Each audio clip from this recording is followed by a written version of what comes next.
Tuhan juga. Bapak Ibu yang dikasihi dan mengasihi Tuhan, terima kasih untuk kesempatan yang diberikan kepada saya untuk menyampaikan kebenaran firman Allah dari Alkitab, bukan dari saya, tapi dari Alkitab, firman Allah. Dan saya mengajak kita memikirkan dan merenungkan satu tajuk atau satu tema, hidup oleh iman di masa sukar. Hidup oleh iman di masa sukar. Ada 3 kata, sukar, kesukaran, masa sukar. Ya, masa sukar lebih berat dari kesukaran, apalagi kata sifat sukar. Tapi kita mengkaitkan kata ini, frase di masa sukar ini dengan hidup oleh iman. Dan kita akan membaca satu bagian Alkitab dari kitab Habakuk, bagian pasal 1, 4 ayat bagian awal, dan pasal 3 ayat bagian akhir kitab Nabi Habakuk, Bapak Ibu sekalian. Habakuk pasal 1 ayat 1 sampai 4, demikianlah firman Tuhan. Ucapan ilahi dalam penglihatan Nabi Habakuk. Berapa lama lagi, Tuhan, aku berteriak, tetapi tidak kau dengar. Aku berseru kepadamu penindasan, tetapi tidak kau tolong. Mengapa engkau memperlihatkan kejahatan sehingga aku memandang kelaliman? Ya, aniaya dan kekerasan ada di depan mataku. Perbantahan dan pertikaian terjadi. Itulah sebabnya hukum kehilangan kekuatannya dan tidak pernah muncul keadilan. Sebab orang fasik mengepung orang benar. Itulah sebabnya keadilan muncul terbalik. Lalu Habakuk pasal 3 ayat 17 sampai 19, 3 ayat. Sekalipun pohon ara tidak berbunga, pohon anggur tidak berbuah, hasil pohon zaitun mengecewakan, dan sekalipun ladang-ladang tidak menghasilkan bahan makanan, kambing domba terhalau dari kurungan, dan tidak ada lembu sapi dalam kandang. Namun, aku akan bersorak-sorai, dalam bahasa Inggris, I will rejoice in the Lord. Beria-ria dalam Allah yang menyelamatkan aku. Allah Tuhanku itu kekuatanku. Ia membuat kakiku seperti kaki rusa. Ia membuat kaki Ibu Carol seperti kaki rusa. Ia membuat kaki kita seperti kaki rusa. Dan ia membiarkan kita berjejak di bukit-bukit kita. Ia membiarkan aku, kata Habakuk, berjejak di bukit-bukit berbatu terjal, di bukit-bukitku, di lingkunganku, di keadaanku. Bapak Ibu yang dikasihi Tuhan. Amin. Demikianlah teks Alkitab yang kita baca. Bapak Ibu yang dikasihi Tuhan, tadi saya sempat membahas mengenai kata sukar. Sukar, kesukaran, dan masa sukar. Sukar itu kata sifat yang menerangkan keadaan. Ya, saya ada dalam kesukaran.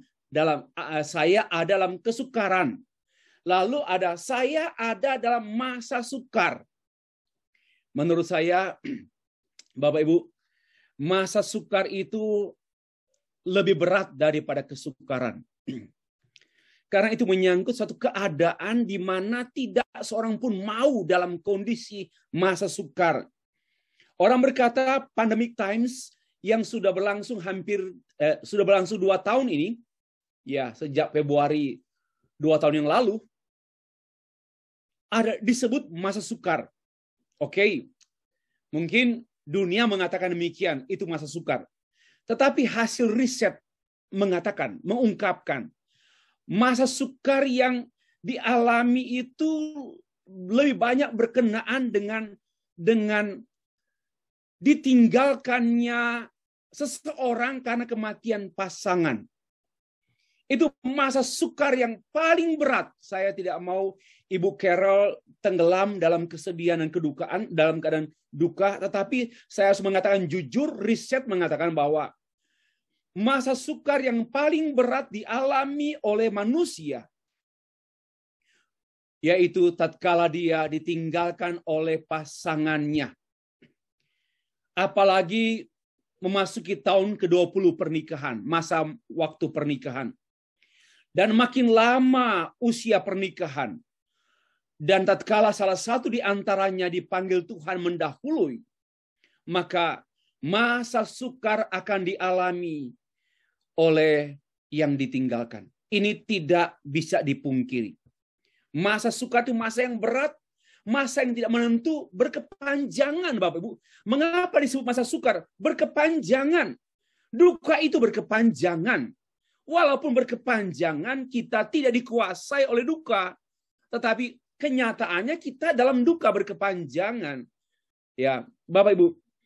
Dan yang kedua, selain kepahitan, selain masa sukar yang disebabkan oleh kematian pasangan kita, suami kah atau istri, juga ketertindasan, ditindas oleh karena ketidakadilan. Inilah banyak bentuk masa sukar. Tetapi dua hal ini yang menonjol. Dan yang paling menonjol yaitu masa sukar dialami oleh seseorang tatkala ditinggalkan oleh pasangannya. Hasil riset mengemukakan biasanya kalau istri meninggal atau mendahului, dipanggil pulang ke Bapa di sorga bagi konteks orang percaya, maka bapak-bapak atau suami lebih cepat rapuh. Tingkat kematian suami yang ditinggal istri karena kematian lebih tinggi, lebih banyak dibandingkan dengan tingkat kematian seorang ibu, seorang istri yang meninggal oleh suaminya. Ini hasil riset, Bapak Ibu yang dikasih Tuhan. Yang kedua, karena kepedihan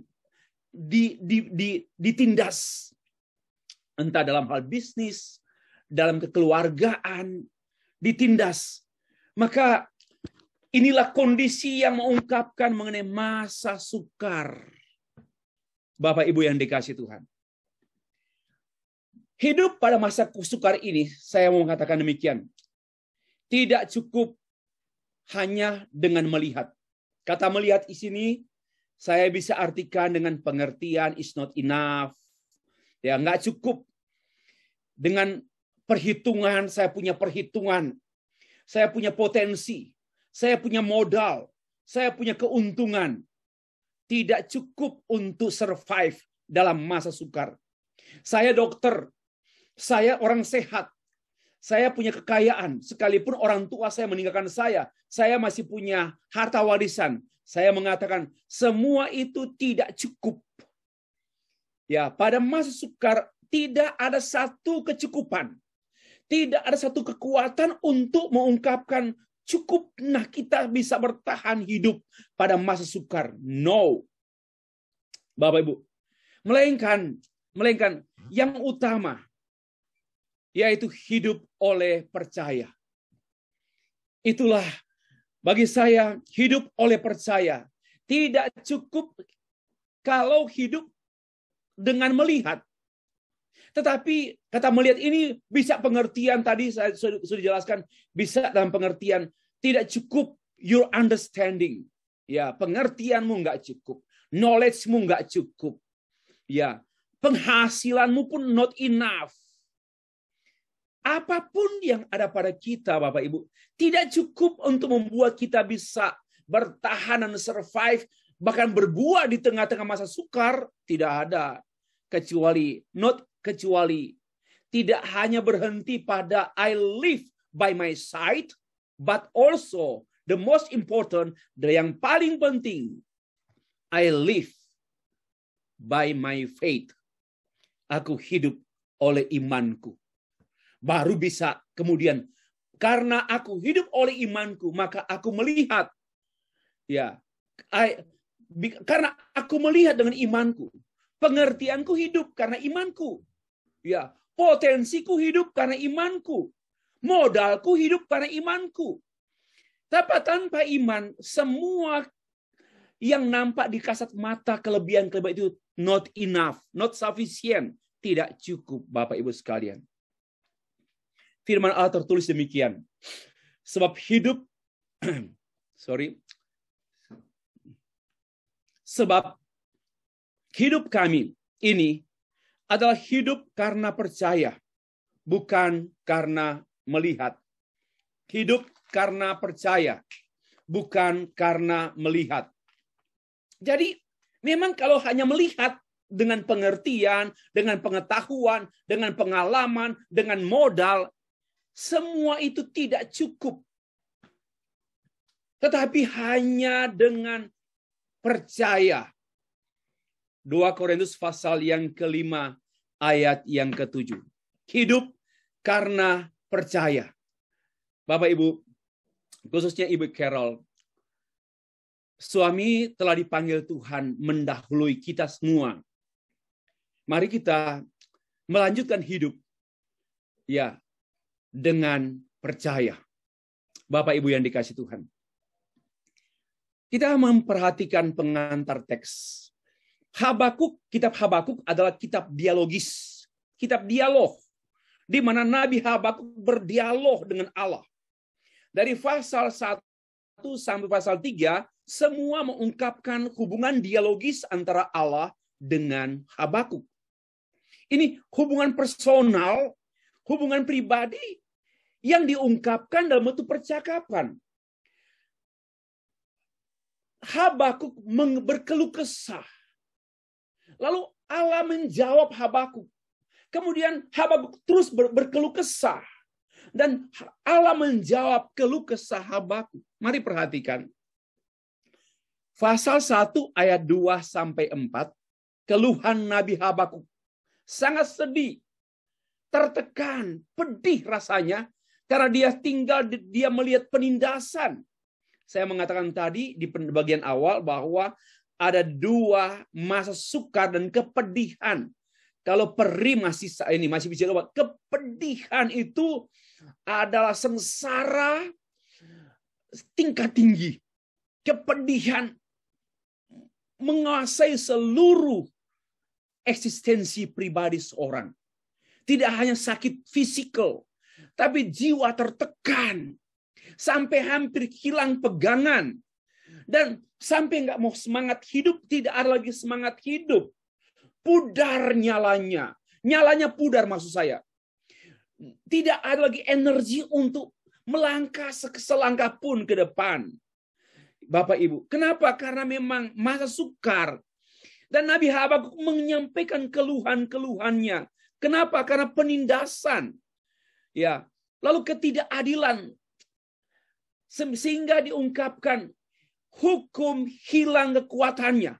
Wah, Bapak Ibu, bagi saya dua hal ini yang membuat kita dalam keadaan yang sangat terrible, yaitu kematian orang terdekat kita. Dan yang paling terdekat itu adalah suami dan istri. Hubungan yang paling terdekat, bukan antara orang tua dan anak. Dengar kebenaran ini. Ini firman Allah. Dalam Kejadian. Hubungan yang paling terdekat manusia ini bukan antara guru dan siswa. Bukan antara pemimpin dan rakyat. Tetapi hubungan yang terdalam, yang esensial, yaitu hubungan antara suami dan istri. A couple. Husband and a wife. Itulah hubungan yang tidak dapat ditandingi dan dibayar oleh harga apapun di dunia ini. Yaitu suami istri. Sangat eksklusif. Sampai Tuhan menggambarkan mengenai dirinya yang adalah pengantin.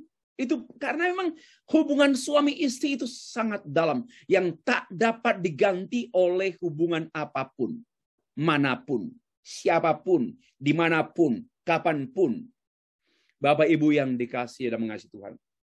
Nabi Habakuk dalam kesulitan sebagai seorang pelayan Tuhan, Nabi ditinggal di tengah-tengah bangsa yang rusak.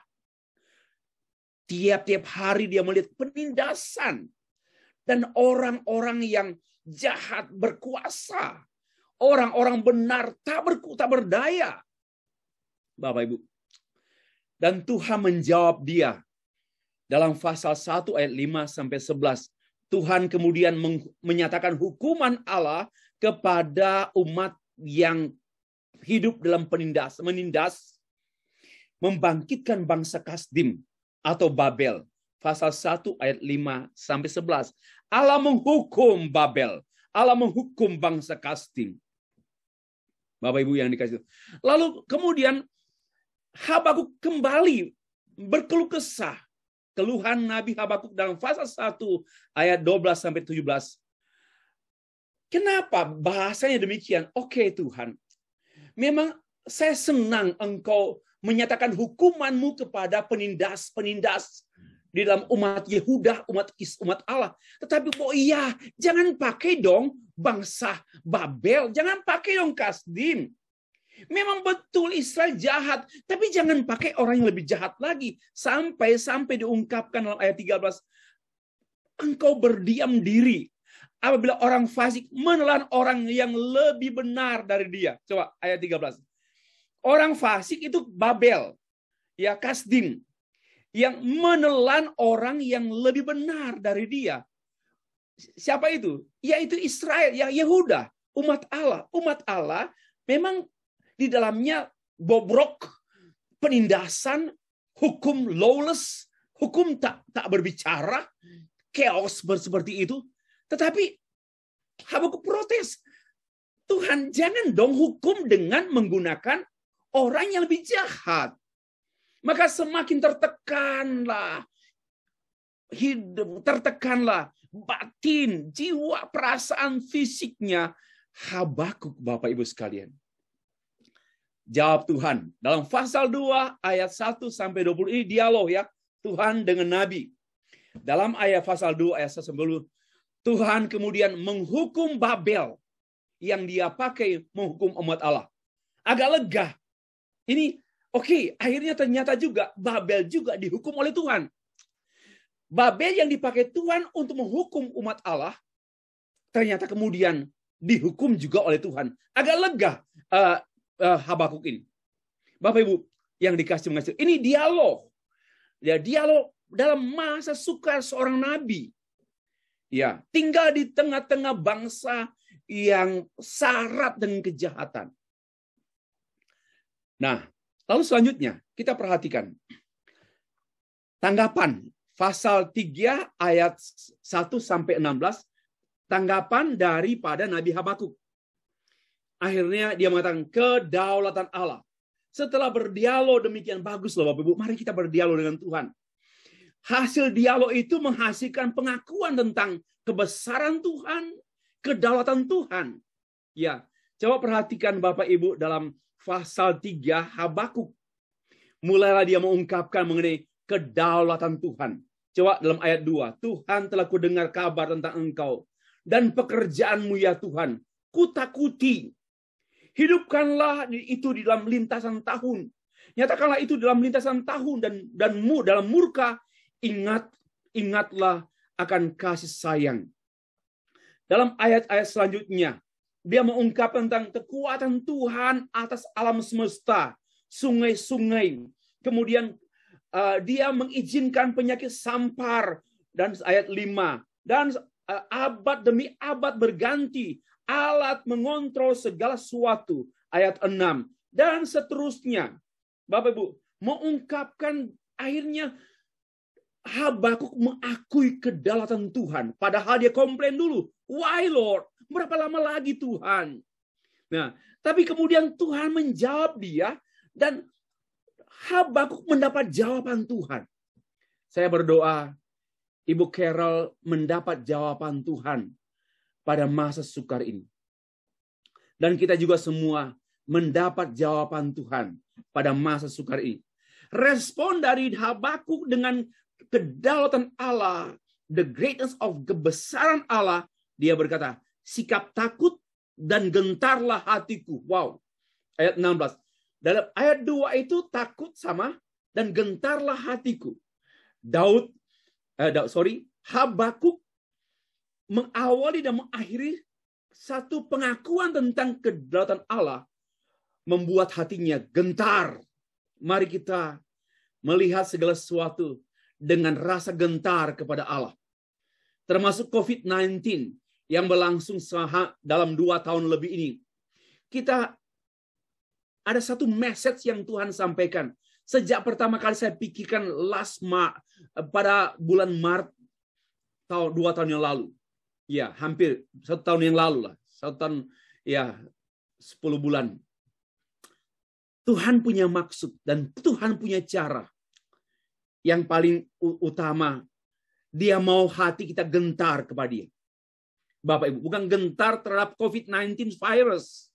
Tapi gentar kepada Tuhan yang mengizinkan segala sesuatu terjadi. Dan yang bisa menghentikan. Tidak ada yang bisa menghentikan kecuali dia menghentikan. Bapak Ibu yang dikasih dan mengasihi Tuhan. Hasil dialog Habakuk dengan Allah melalui doa dan firman. Habakuk berdoa dengan keluhan dan Allah menjawab ya dengan firman. So, dialog Allah dan kita adalah dialog firman dan doa, firman. Dan di sanalah jawaban Tuhan kepada Habakuk. Pertanyaan-pertanyaan Habakuk, berapa lama lagi Tuhan? Mengapa engkau berdiam diri? Pasal 1 ayat 13. Berapa lama lagi Tuhan? Mengapa engkau memakai bangsa penindas? Mengapa engkau mengizinkan kelompok atau bangsa yang lebih jahat daripada umat Allah untuk menghukum umat Allah? Tapi kemudian jawaban Tuhan itu, Tuhan menjawab semua pertanyaan daripada Habakuk dengan satu jawaban, hidup oleh iman. Bapak Ibu yang dikasih Tuhan, hidup oleh iman. Itulah kajian kita. Dari Habakuk pasal 3 ayat 17 sampai 19, kita menemukan 5 pengertian hidup oleh iman. What is the meaning of live by faith? Hidup oleh iman. Kenapa pakai by? Kenapa pakai oleh? Kan iman itu kan bukan pribadi. Tetapi kita tahu ini di balik iman ini ada pribadi Allah yang mengaruniakan iman. Hidup oleh iman adalah hidup oleh Allah. Ya, hidup oleh iman artinya hidup oleh Allah. 5 pengertian. 1. Hidup oleh iman adalah buah dibenarkan oleh iman. Kita dibenarkan oleh iman baru dapat hidup oleh iman. Sering terdengar orang Kristen berkata, mari kita hidup beriman. Hidup beriman di masa sukar. Waktu ditimpa malapetaka, ditimpa kesulitan, mari hidup beriman. Tetapi mohon maaf saya mengatakan, kalau dia hanya beragama, dia belum mengalami arti hidup beriman, dibenarkan oleh iman. Kalau hanya bergereja, belum tentu itu beriman. Tapi orang beriman pasti bergereja. Jangan dibalik-balik. Orang beriman pasti bergereja. Tapi orang bergereja belum tentu beriman. Orang gereja mabuk, orang gereja pesinah, orang gereja penipu, bagaimana dia bisa beriman? Hanya bergereja saja, tapi tidak beriman. Paling banyak di Tondano, di Kawangkoana, di Tomohon. Bapak Ibu yang dikasih Tuhan. Nah, di sini kita dibenarkan oleh iman. Jadi hidup oleh iman ini berbicara mengenai orang yang telah dibenarkan oleh iman. Habakuk pasal 3 ayat 18, aku akan bersuka cita di dalam Allah yang menyelamatkan aku. Yang dalam bentuk auris yang telah menyelamatkan aku. Artinya, hidup beriman ini dialami oleh orang yang telah dibenarkan oleh iman dan dengan demikian dia telah diselamatkan. Hal ini pun ditegaskan oleh Habakuk pasal 2 ayat 4. Tetapi orang benar itu akan hidup oleh percayanya. Habakuk 2 ayat 4. Yang kemudian dikutip oleh Rasul Paulus dalam Roma pasal 1 ayat 17. Bahwa orang benar itu hidup oleh percayanya. Tidak pernah ada orang hidup tanpa iman. Kita hidup karena iman. Wah, inilah. Jadi kita kan sudah mati dulu karena dosa. Tapi kita dihidupkan oleh iman. Dan iman itu adalah anugerah Allah seperti yang tercatat dalam Efesus pasal 2 ayat 8. Karena kasih karunia Allah, kamu diselamatkan oleh iman. By the grace of God, ya, karena kasih karunia Allah, you have been saved by faith. Engkau telah diselamatkan oleh iman. Jadi iman itu karena kasih karunia Allah, dan iman itulah yang menjadi landasan hidup beriman. Disinilah problemnya. Banyak orang berkata, mari hidup beriman. Tapi dia belum beroleh iman yang menyelamatkan. Dia baru beroleh bergereja, baru beroleh beragama. Belum beroleh yang Martin Luther alami. Hidup oleh iman. Live by faith. Ya, save by faith. Diselamatkan oleh iman.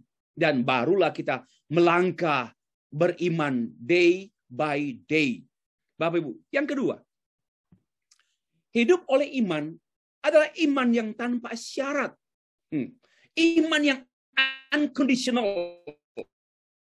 Bukan iman yang bersyarat seperti banyak kali terdengar. Kalau kau percaya, maka kamu akan diberkati. Mohon maaf, ini iman bersyarat.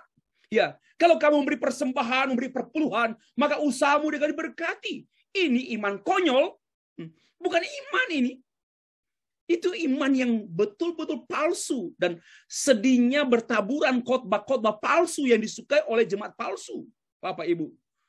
Hidup oleh iman tanpa syarat. Let me give you proof, bukti. Beriman bukan supaya diberkati. Beriman bukan supaya dihibur. Beriman bukan supaya naik kelas. Beriman bukan supaya sukses. No, melainkan. Look at. Sekalipun pohon ara tidak berbunga. Sekalipun pohon anggur tidak berbuah. Hasil pohon zaitun mengecewakan. Dan sekalipun ladang-ladang tidak menghasilkan bahan makanan. Kambing domba terhalau dari kurungan. Dan tidak ada lembu sapi dalam kandang. Uang di rekening bank menipis. Ya. Sekalipun orang terdekat kita, belahan jiwa kita, mendahului kita ke pangkuan Bapa di sorga. Namun aku akan bersorak-sorak di dalam Tuhan. Inilah iman. Beria-ria dalam Allah yang menyelamatkan aku. Why? Because no condition. Sekalipun perhatikan, look at the screen. Sekalipun, namun, itu namanya iman unconditional.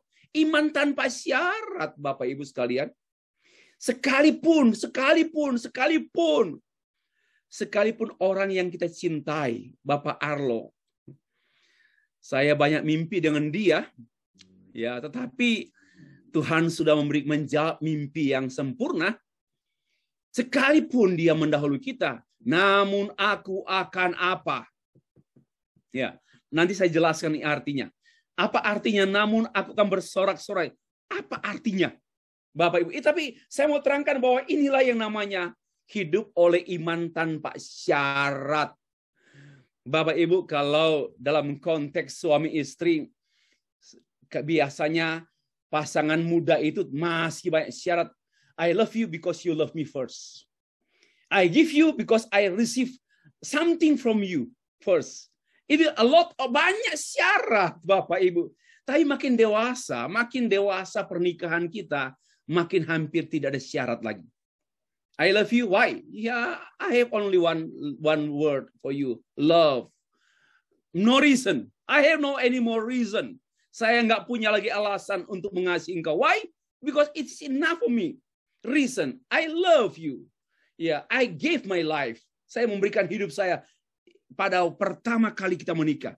Tapi biasanya awal-awal pernikahan, wow, kamu cantik, kamu manis, because terlalu banyak alasan.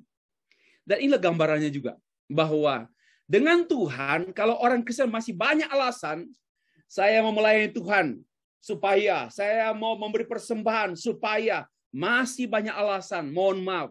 Selain tidak berkenan. Yang kedua, kanak-kanak. Dan itu adalah iman bersyarat. Tidaklah iman biblical. Tidak ditemukan dalam Alkitab. Mari kita perhatikan Bapak Ibu. Sekalipun gagal. Kenapa? Tidak berbunga kan? Dan pohon anggur tidak berbuah. Apa artinya? Tanam tapi nggak berbunga. Tanam tanaman tapi nggak berbuah. Apa artinya? Gagal. Gagal panen. Sekalipun gagal. Namun, ini. Yang kedua, berikut. Sekalipun tidak sesuai harapan. Kenapa? Mengecewakan. Pohon zaitun mengecewakan. Tidak sesuai harapan. Namun, yang berikut. Sekalipun tidak berhasil. Kenapa? Tidak menghasilkan bahan makanan. Tidak menghasilkan bahan makanan. Dan sekalipun kehilangan. Kambing domba terhalau dari kurungan. Terhalau dari kurungan. Kehilangan. Dan yang terakhir. Sekalipun sero. Tidak lembu sapi dalam kandang. Nothing. Tidak ada pun dalam kandang. Nggak ada modal. Ya. Kami mengerti benar, kami cukup mengerti betapa Pak Arlo dan Ibu Carol sangat akrab, sangat dekat. Kami melihat itu dan kami sungguh bergumul tentu. Tapi kami melihat juga Tuhan begitu mempersiapkan Ibu Carol dan menguatkan Ibu Carol. Karena bukan terlalu dekat, kedekatan, kemesraan, pakai bahasa kemesraan yang memang cukup lama, ya, tapi kemudian cukup dalam dan harus berlalu. Ini ada lagu. Biarlah kemesraan ini tidaklah cepat berlalu kan. Nah, Bapak Ibu yang dikasih Tuhan, sampai nothing. Ya, tetapi perhatikan sekalipun, namun inilah yang namanya unconditional faith, iman tanpa syarat. Bapak Ibu, kenapa? Ini merupakan antisipasi daripada Habakuk untuk menghadapi kehancuran besar yang akan ditimbulkan oleh Babel, oleh Kasdim. Kasdim coming, datang untuk apa? Menjungkir balikan Yehuda, Israel, ya, lalu membawa umat Allah ke pembuangan di Babel. Dan kemudian tanah Israel menjadi tanah sepi, sunyi sepi. Ini satu keadaan yang sungguh-sungguh tragis. Tetapi Tuhan telah menyiapkan Nabi Habakuk. Even though, sekalipun ya, Ukraina hancur. Seperti itu gambaran. Saya sungguh bergumul dengan Ukraina. Ya, karena kesombongan. Ya, banyaklah faktor. Ya, faktor antara Rusia dengan Ukraina. Ya, banyak faktor. Kita mungkin terlalu gegabah untuk memberi komentar. Tetapi satu hal yang menonjol, kesombongan, arogansi. Kemudian langsung manusia dianggap tidak ada harga. Ribuan orang meninggal. Nah, dalam gambaran seperti itu, Habakuk berkata, even though, sekalipun, never mind. Ini bahasa sederhana. Sekalipun, even though, but never mind. Kenapa? Sekalipun itu hidup oleh iman tanpa syarat. Sekalipun Pak Arlo tidak bersama kita lagi. Namun, mari kita memberikan jawaban-jawaban ini. Namun, aku akan beria-ria. Aku akan bersama Tuhan. Aku akan melayani Tuhan. Aku akan. Bapak Ibu yang dikasihi Tuhan. Ini poin yang kedua.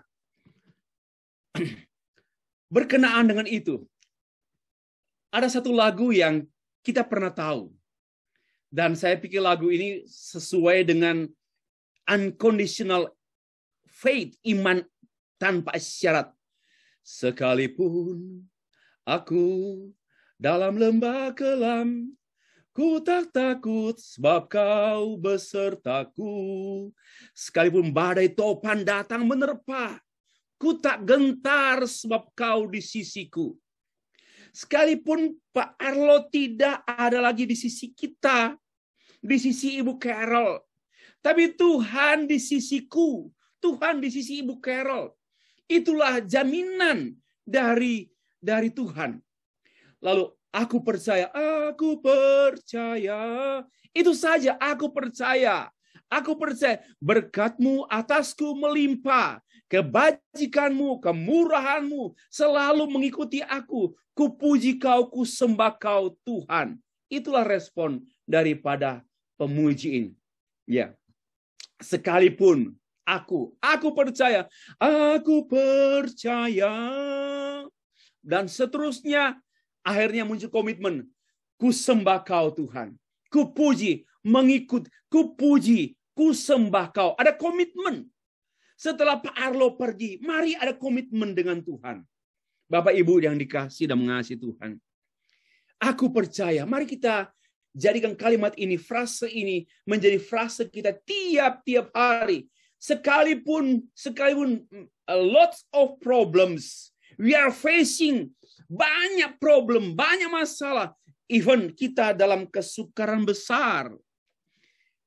Aku percaya. Tetapi aku percaya. Ini kekuatan kita Bapak Ibu sekalian. Sekalipun tetapi aku percaya. Yang ketiga. Apa arti hidup oleh iman?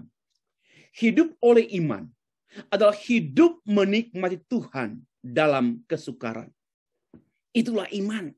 Hidup oleh iman adalah hidup menikmati Tuhan dalam kesukaran.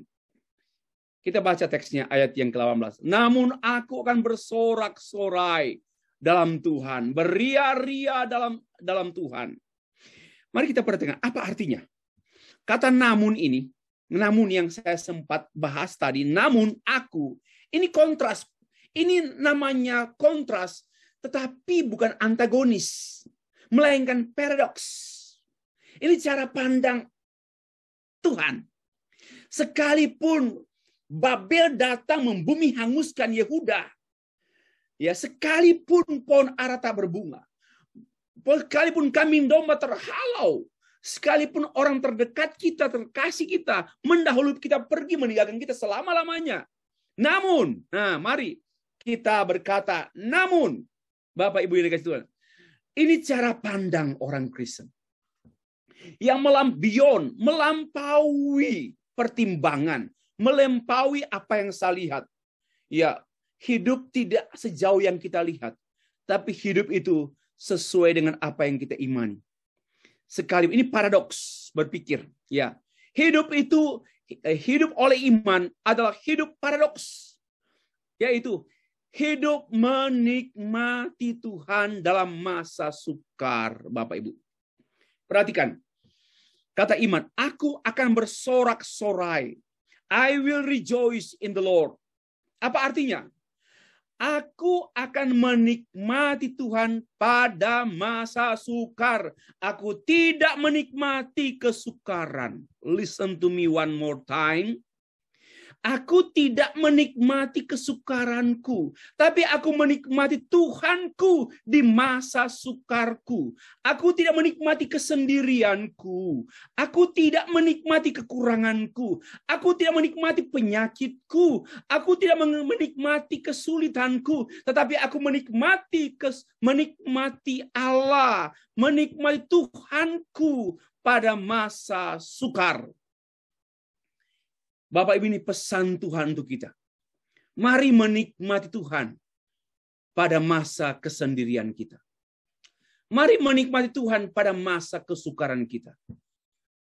Saya akhirnya sadar dalam 2 tahun ini banyak menikmati Tuhan pada masa-masa pembatasan karena COVID-19 virus. Ya, pandemic times membuat kita menikmati Tuhan, tidak menikmati virus dan tidak menikmati pandemic times, tapi menikmati God's times. Wah, Bapak Ibu yang dikasihi Tuhan. Saya berdoa dan berharap, Ibu Carol dan kita semua, mari kita menikmati Tuhan. Mari kita menikmati Tuhan di masa-masa kehilangan orang terdekat kita. Kita menikmati Tuhan di masa-masa kesepian, loneliness, kesendirian, dan di tengah-tengah dunia seperti ini, kita menikmati Tuhan. Itu yang saya sampaikan. Yang keempat, Hidup oleh iman adalah hidup dalam hubungan dengan Allah. Mari perhatikan ayat yang ke-19. Allah Tuhanku itu kekuatanku. Allah Tuhanku itu kekuatanku. Mari kita perhatikan, Bapak Ibu. Iman itu adalah hubungan dengan yang diimani. Beriman berarti berelasi dengan Allah. Pada waktu saya berkata hidup oleh iman berarti hidup berurusan dengan Allah. Hidup oleh iman berarti hidup berelasi dengan Allah. Jangan berkata saya hidup beriman tapi nggak baca Alkitab, omong kosong. Jangan berkata saya hidup beriman tapi jarang berdoa, itu omong kosong. Jangan bilang saya hidup beriman tapi jarang beribadah, itu omong kosong. Hidup beriman artinya hidup berelasi dengan Allah. Hidup beriman adalah hidup memiliki hubungan dengan Allah yang kita imani. Bagaimana mungkin saya beriman kepada Dia tapi tidak punya hubungan dengan Dia yang saya imani? Tidak mungkin.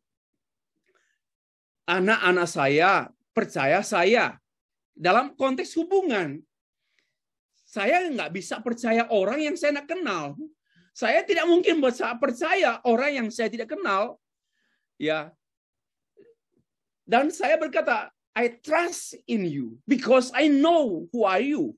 Saya kenal siapa kau. Dari sinilah iman, hidup oleh iman itulah hidup dalam hubungan mengenal Allah. Jangan berkata saya beriman tapi tidak mengenal Dia. Kenapa enggak tertarik dengar khotbah, enggak tertarik baca Alkitab? Itu omong kosong, Bapak Ibu. Tidak mungkin lah, itu tidak masuk, tidak ada dalam pengertian seperti itu. Tidak mungkin dan tidak mungkin. Ya, Bapak Ibu yang dikasih Tuhan. Tidak ada iman tanpa ada hubungan dengan Allah yang diimani. Tidak mungkin ada. Nah, ini hanya penegasan ulang. Perhatikan. Allah Tuhanku. Sengaja saya memberikan warna yellow. Allah Tuhanku. Apa artinya? Hidup oleh iman berarti hidup mengakui Tuhan. Wah, mengakui. Dan mengakui Tuhan ini buah daripada relasi dengan Dia.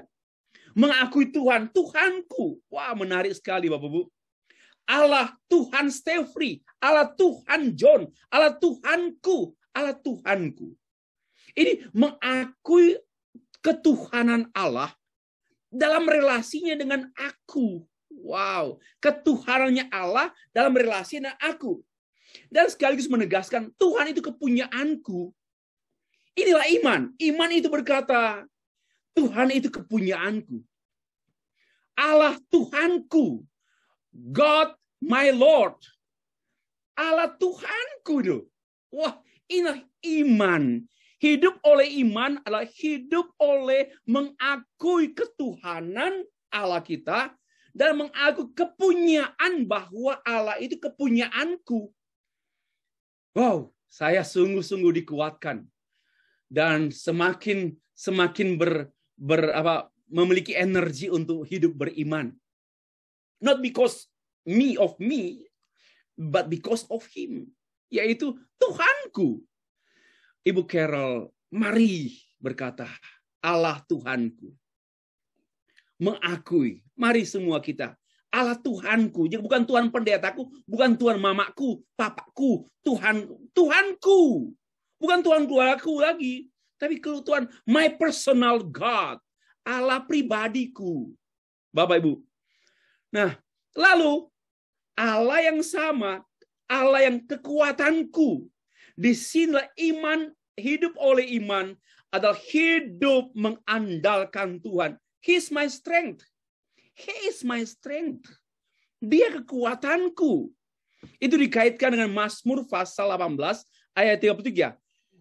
Dia membuat kakiku seperti kaki rusa dan dia membuat aku berdiri di bukit-bukit terjal. Wow. Walaupun Pak Arlo sudah pergi, Ibu Carol akan dibuat Tuhan berdiri tegak di bukit-bukit. Mendaki bukit dan sampai ke puncak bukit berdiri. Itulah kekuatan yang Tuhan berikan melewati masa sukar. Dan belum berakhir Bapak Ibu, kita akan melewati fase-fase sukar dalam bentuk-bentuk yang lain lagi.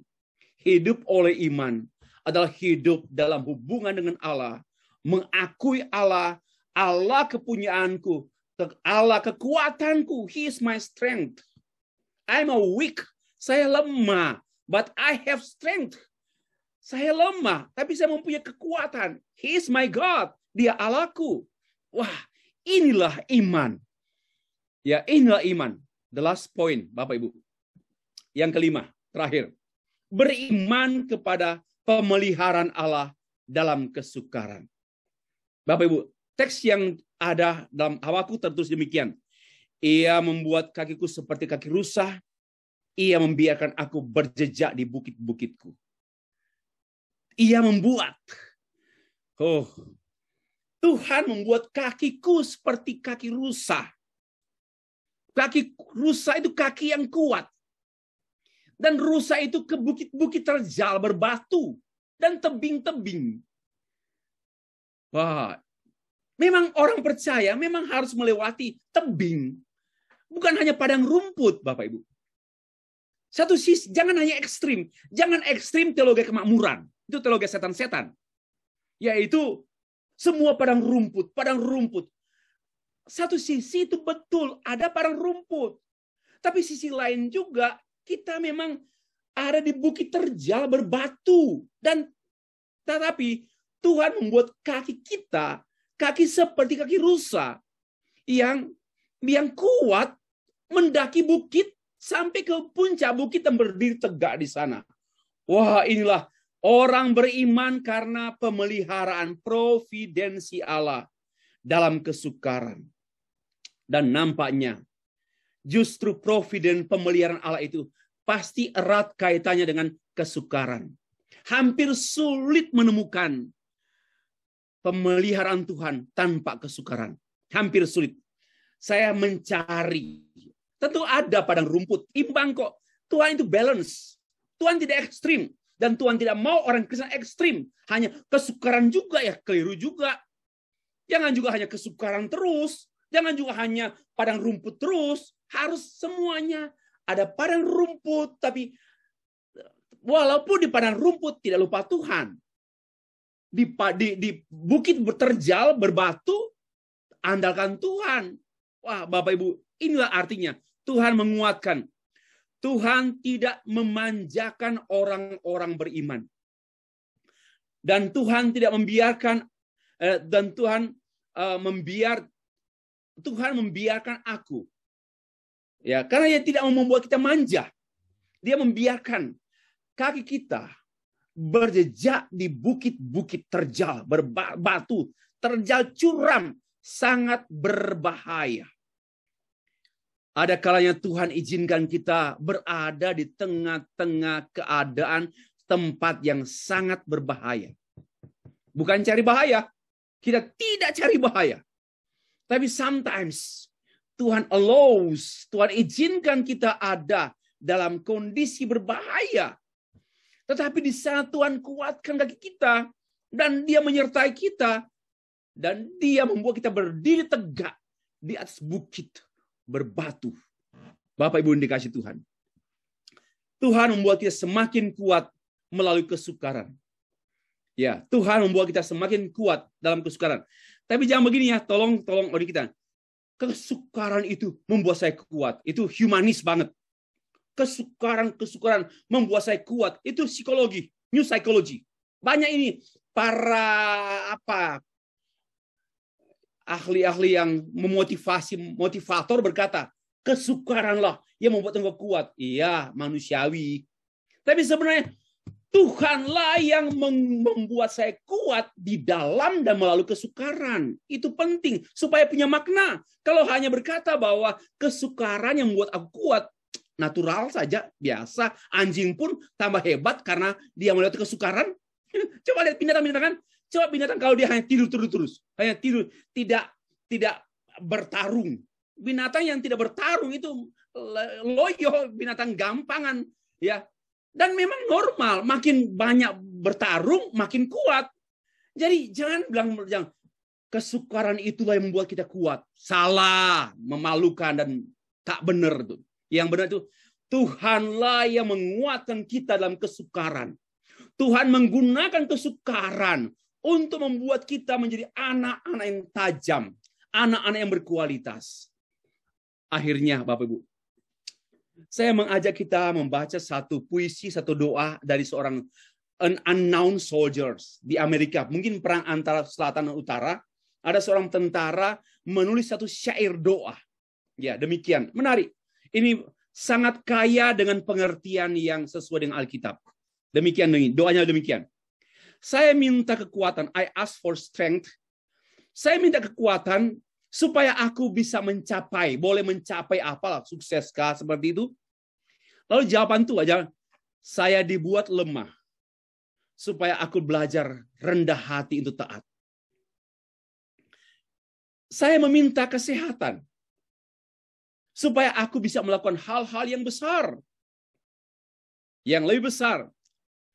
Saya diberikan kelemahan supaya aku melakukan hal-hal yang lebih baik. Which one you want? Better one or greater things? Selanjutnya, saya meminta kekayaan supaya aku menjadi bisa berbahagia.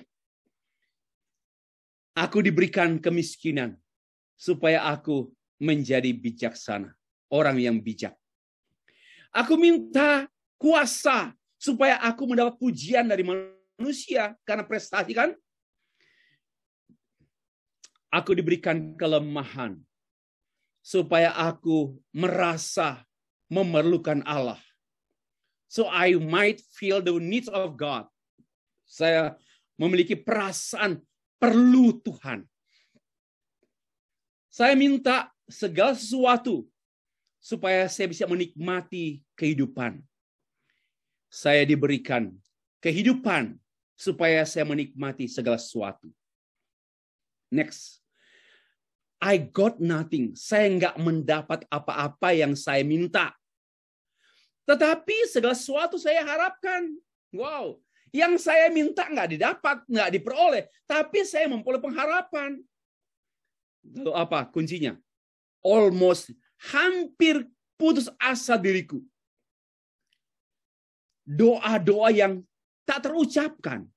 Itu yang dijawab Tuhan. Saya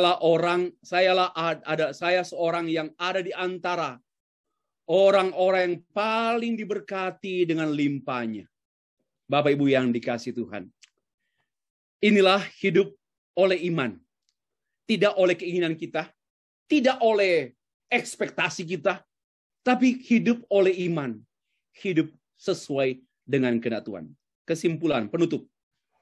Dari uraian saya sejak awal sampai sekarang menjelang akhir, saya membuat kesimpulan atau penutup.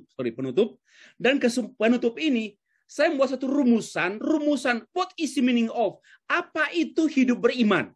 Definisi hidup beriman. Jadi setelah saya uraikan, saya membuat satu definisi. Oh, jadi hidup beriman itu dibuat kalimat singkat kan? Hidup beriman itu adalah seperti ini. Hidup beriman adalah hidup berserah. Berserah, submit. Berserah, depend on, bergantung. Sepenuhnya. Itu hidup beriman. Hidup berserah sepenuhnya. Tanpa syarat. Jangan ada kepentingan. Jangan supaya hapus semua itu. Mari berserah kepada Tuhan totally. Ya, secara total, secara penuh. Bergantung sepenuhnya. Tanpa syarat. Dengan cara apa Pak berserah kepada Dia? Dengan cara menikmati hubungan secara pribadi dengan Dia. Ayo, nikmati hubungan dengan Dia. Dia perlu seperti ini. Menikmati hubungan pribadi dengan kita, dengan Dia, dan berjalan bersama dengan Allah. Ya, berjalan dengan kaki yang dikuatkan dan berjalan semakin dikuatkan oleh Allah. Dalam kesulitan, bukan dikuatkan oleh kesulitan, tapi dikuatkan oleh Allah dalam kesulitan. Tuhan bisa memakai kesulitan untuk kita makin bergantung kepada Allah. Bahkan sekalipun dalam kesukaran besar, Bapak Ibu. Itulah hidup beriman. Hidup beriman, hidup berserah penuh tanpa syarat dalam konteks berhubungan dengan Allah. Dia Allahku. God is my Lord and He is my strength, dan dialah kekuatanku. Wah, inilah penghiburan sesungguhnya kekuatan kita, Bapak Ibu. Dan kita sekalipun even though kita berjalan dalam lembah-lembah kekelaman, kesukaran besar, tapi dia menguatkan kakiku. Karena dia kekuatanku. Tuhanku kekuatanku. Dengar baik-baik. Tuhanku, my Lord. Tuhanku kekuatanku. Bapak Ibu yang dikasihi Tuhan. Lagu ini, sekalipun aku dalam lembah kelam, aku tak takut sebab Engkau besertaku. Sekalipun badai topa menerpa hidupku, aku takkan gentar sebab Engkau di sisiku. Aku percaya. Aku percaya. Aku percaya berkat-Mu atasku melimpah. Kebajikan, kemurahan selalu mengikuti aku seumur hidupku. Kupuji Kau Tuhan, kusembah Kau Tuhan. Bapak Ibu yang dikasihi Tuhan, terpujilah Allah kita. Amin.